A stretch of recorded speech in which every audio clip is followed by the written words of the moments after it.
So wie Ihr Unternehmen geführt wird und Ihr Team zusammenspielt, so klingt Ihr Unternehmen auch und das ist The Sound of Leadership.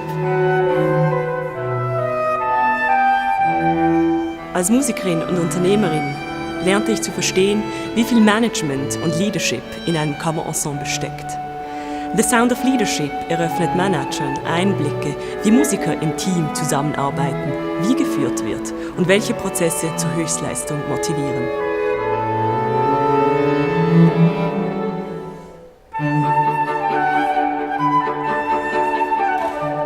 Ein Kammerensemble ist das Paradebeispiel für ein kreatives, offenes und rasch reagierendes Unternehmen mit klaren Führungsstrategien und einem täglichen Streben nach Perfektion.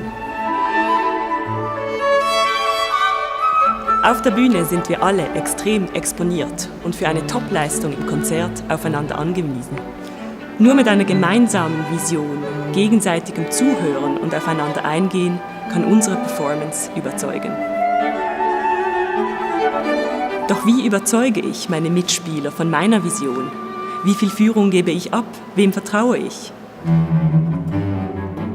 Wie reagieren wir auf Fehler und Krisen?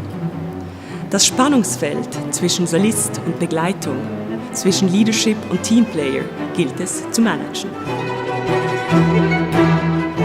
Wir vermitteln Ihnen unsere Lösungsansätze, den Vorteil von Transparenz und einer konsequenten Vorgehensweise.